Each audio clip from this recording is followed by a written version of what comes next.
لە سێبەری باوەڕدا بەشی دووەم. نووسینی محەممەد فەتحوڵڵا گولەن. 5.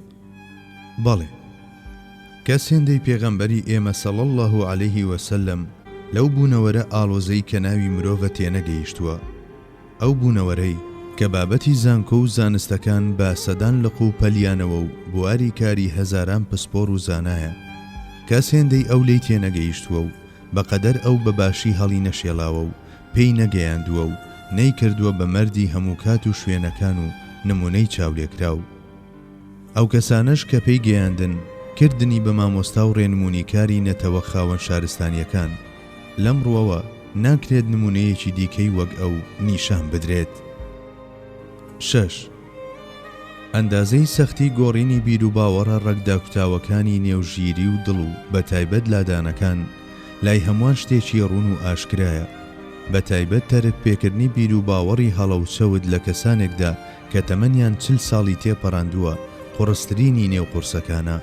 بەڵام سوڵتانی پێغەمبەران سەڵی الله عەلەیه وسەلەم ئەم ئەرکە سەخت و مەحاڵەی هێنایەدی و لە مرۆڤە چێوی و کەل لە ڕق و توند و تیژ و یاخی و سەرکەش و بەخۆنازی بیابانەکانەوە مەزنترین ڕابەرەکانی مرۆڤایەتی پێگەیاند. 7. پێغەمبەرمان سەڵی الله عەلەیه وسەلەم هەرگیز پەنای بۆ زۆر لێکردن و ترساندن و هەڕەشە و ناچارکردن نەبردووە، کەچی لە هەمان کاتدا چووەتە نێو دڵەکانەوە و لە ناوازەترین جێگای دڵدا خێوەتی خۆی هەڵداوە و بەلابردنی سەرجەم دوو دڵی و گومانەکانیش زیهنەکانی ڕازی کردووە. هەرگیز بە درێژایی ژیانی نەبینراوە هانا بۆ هیچ جۆرێک لە زۆر لێکردن و ناچارکردنێک ببات، چونکە ئەگەر زۆر لێکردن و هەڕەشەی بەکار بهێنابا هەرگیز دینەکەی چرخ و سەدەکانی تێنەدەپەڕاند و نەدەگەیشت بە ئەمڕۆ. بە تایبەت هەرگیز نەیدەتوانی بە خێراییەکی وە کە لە مێژوودا وێنەی نییە بڵاو ببێتەوە و دایکایەتی شارستانیەتەکان بکات. هەرگیز ناکرێت بە پەڕاندنی مل و پارچە پارچەکردنی دڵەکان هیچ بیر و باوەڕ و سیستەمێکی فیکری دابمەزرێنرێت. ئەگەر بتوانرێت بنیادیش بنرێت بێگومان تەمەنی درێژ نابێت. ئەوانەی دەستیان بۆ هێز و فشار بردووە هاوڕێ لەگەڵ ئەو سیستەمەیدایان مەزراندووە ورد و خاش بوون و تێکەڵ بەلاپەڕە ڕەشەکانی مێژوو بوون.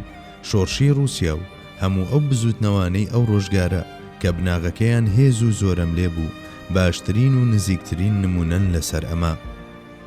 8.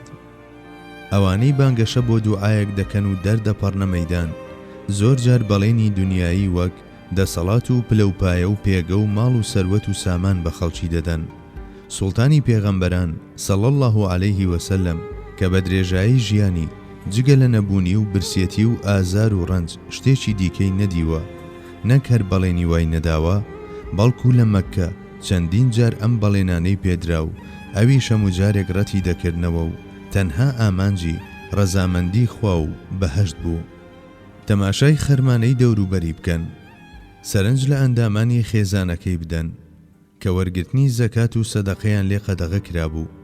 سەیری حەزرەتی فاتیمەی کچی بکەن کە باوکی بازنێکی بۆ ئەو قۆڵەی بەڕەوا نەدەبینی کە لە ئەنجامی ڕاکێشانی دەستکی دەستهار ماندوو ببوو. تەماشایەکی ئەو هاوڵانەی کە ئەستێرەی هیدایەتن بکەن کە بەو پەڕی خۆشحاڵیەوە نەبوونیان بەسەر دەوڵەمەندی و خۆ بەکەمزانیان بەسەر ناوبانگ و ئاخیرەتیان بەسەر دنیا و خۆ بەکەمزانیان بەسەر ناوبانگ و ئاخیرەتیان بەسەر دنیا و هەژاریان بەسەر دەوڵەمەندیدا هەڵبژاردووە. 9. ئەو کەسی ڕازگۆ نەبێت لە داواکەیدا و بەڕاستی پێغەمبەر نەبێت، نەکەر ناتوانێت بچێتە دڵی دوژمنەکانیەوە و قەنەعەتیان پێبهێنێت، بەڵکو دڵی دۆستەکانی و پشتگیریانی بۆ بەدەست نایەت و تەنانەت مەحاڵە چەند دۆستێکی ڕاستەقینە لە دەوری خۆی کۆبکاتەوە. کەچی پێغەمبەری سەروەرمان سەڵی الله عەلەیه وسەلەم بێ ئەوەی پەنا بۆ هیچ جۆرە زۆر لێکردنێک ببات و تەنها بە شەفەقەت و بەزەیی و خۆشەویستی و لێبوردنەکەی نەک تەنها دۆستەکانی بەڵکو فەتحی دڵی ئەو دوژمنانەشی کرد کە شمشێریان لێ هەڵکێشا بوو. ئەبوو سوفیان و عیکریمە و وەحشی و هیند و ئەمری کوڕی عاس و سەفوان نمونەی ئەمەن. 10.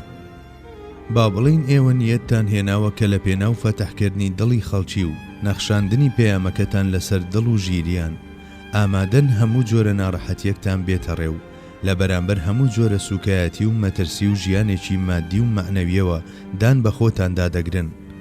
ئەم ئێستا خۆتان و دڵتان و هەستەکانتان هەڵبسەنجێنن. ئەگەر بەرامبەرەکانتان هەر کاتێک بەلاتاندا تێپەڕ ببن تفێک لە ڕووتان بکەن، لە کاتی سوزدەدا سیخوڕی ئاژەڵتان بەسەردا بکەن، جار و بەر زلەتان تێبسرەوێنن، بەرد و دەرک و داڵ لەسەر ڕێگەتان دابنێن، لەسەری کۆڵانەکاندا بە چەقۆ لە کەمیندا بۆتان بوەستن، لە ناو خەڵکدا گاڵتە و سوکایەتیتان پێ بکەن، گەورەترین بوختان بۆ خێزانەکانتان هەڵببەستن، نزیکترین کەسەکانتان پارچە پارچە بکەن و جگەریان بخۆن، چەندین جار سوپاتان بنێرنە سەر و هاوڕێکانتان بکوژن و لە چەندین جێگاوە زامدارتان بکەن، لە نیشتیمانی خۆتان دەرتان بکەن، داخۆچی دەکەن و هەڵوێستان چی دەبێت؟ ئایا دەتوانن دام بە خۆتاندا بگرن و سەبر و ئارامی بنوێنن؟ ئایا بێ ئەوەی دووچاری بچووکترین گومان و دوودڵی ببن دەتوانن لەسەر ڕێگەکەتان بەردەوام بن؟ ئایا دەتوانن بە لێخۆشبوون و لێبوردەیی وەڵام بدەنەوە و بەردەوامی بە شەفەقەت و بەزەی و میهرەبانیەکەتان بدەن؟ ئایا دەتوانن دوعا بکەن و بڵێن خوای گەورە ئەوان نازانن لێیان خۆش بە و هیدایەتیان بدا؟ یان ئایا دوای گەڕان بەنێو ئاسمانەکان و بەهەشدا و تامکردنی نیعمەتە هەرە مەزنەکان دیسان دەگەڕانەوە بۆ ناو ئەوان؟ ئەو زاتەی کە بەزەی و شەفەقەت و لێبوردنەکەی لە بەرامبەر هەموو جۆرەکانی سوکایەتی و ئەشکەنجەوە نەلەرزی و بەم هۆیەوە کە سەهرە درڕندەکانی گۆڕی بە مرۆڤی نمونەیی. بەڵێ، قبول نەکردنی پێغەمبەرایەتی ئەم زاتە صلی الله عليه وسلم 1000 جار کوێری و کەڕیە. 11.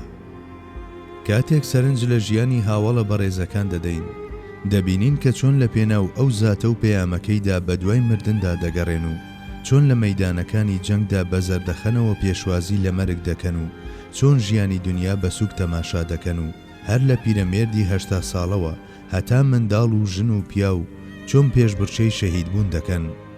بیرکردنەوە لە ساتەوەختی بابەتێک کە تا ئەو ئەندازەیە مردن لە بەرچاوی مرۆڤدا شیرین و جوان و ڕازاوە دەکات، تەنها و تەنها نەزانین و نەناسینی ڕاستیە.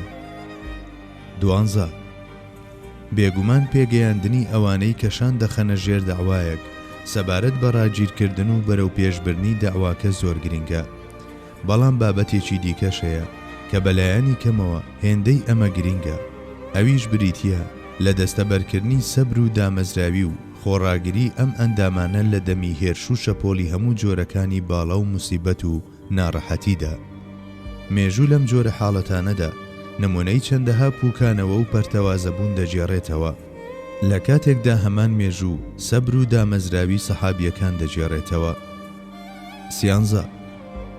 مرۆڤ ڕاست و دروستەکان لە خۆشەویستی و ڕێز و حورمەتیاندا تا بڵێی ڕازگۆن، ئەگەر ئەمانە کەسێکیان خۆش بوێت بێگومان شایەنی ئەو خۆشەویستی و ڕێزەیە، جا ئەگەر خەرمانەی ئەم خۆشەویستیە بەردەوام و هەمیشەیی بێت پلەی بەرزی کەسی خۆشویسترا و دەردەخات. پێغەمبەری خوا صلی الله عليه وسلم کە بووە بە چەقی خۆشویستنی ملیۆنان و ملیاران کەس لە نێو مرۆڤەکانی ڕابردوو و داهاتوودا خۆشویستراوترین کەسە. ئەمەش تەنها لە پێغەمبەرایەتیەکەیەوە سەرچاوەی گرتووە. ئەگەر پێغەمبەر نەبوایە دیسان ئەو خۆش دەویسترا، بەڵام ئەو کات ئەم خۆشەویستیە مۆری ئەبەدیەتی پێوە نەدەبوو. 14. هەموو نەتەوەیەک دڵ دەدات بە هەندێک فیکری دیاریکرا و ئامانجی باڵا کە بیرمەندەکانی تەڵقینیان داوە. ئەو خاڵانە لە دنیای هەزری ئەو نەتەوەیە و چاپەمەنیەکەی و ژیانی کۆمەڵایەتی و سیاسیدا بەلاوازی یان بە بەهێزی، بە سادەیی یان بە چالاکی، بە ئاشکرا یان بە نهێنی خۆیان دەردەخەن. بەڵام دەستەبەرکردنی هزر و بیر و ئامانجێکی باڵا لەسەر ئاستی هەموو کۆمەڵگە هەم لە ڕووی چەندێتی و هەم لە ڕووی چۆنیەتیەوە لە مێژوودا بە نسیبی چەند نەتەوەیەکی کەمی وا بووە کە ژمارەیان پەنجەکانی دەستێک تێناپەڕێنێت. لەمەش گرنگتر ئەوەی کە ئەم یەکێتی و بیر و باوەڕ و ئامانجە هێندە فراوان و تەمەندرێژ بێت کە هەموو چەرخ و ڕۆژگارەکان و سەرجەم کیشوەرەکان لە باوەش بگرێت، تەنها و تەنها بە نسیبی ئەو کۆمەڵە پیرۆزە بووە کە ئەو زاتە 14 سەدە لەمە و بەردای مەزراندووە. هەروەها تەنها لە سایەی ئامانج و هەوڵ و کۆششی ئەم کۆمەڵەیەدا لە پێناو گەیاندنی ناوی خوا بە گشت خاوەندڵێک و تێرکردنیان بە حەقیقەت و جیهانە هەمیشەییەکان بوو کە مێژوو بوو بە مێژوو داتوانی سینەی خۆی لە نەخش و نیگارەکانی ئەم فاتیحانە پڕ کرد. هەنووکە ئەگەر نووری پێغەمبەرایەتی بۆ زاتێکی لەم شێوەیە بەڕەوان نەبینین کە لەسەر ئاستی چەندەتیش بە ئەندازەی چۆنیەتی بیر و ئامانجێکی لەم جۆرەی لە سنگەکاندا تاوداوە ئەدی بە چێی تر ڕەوایە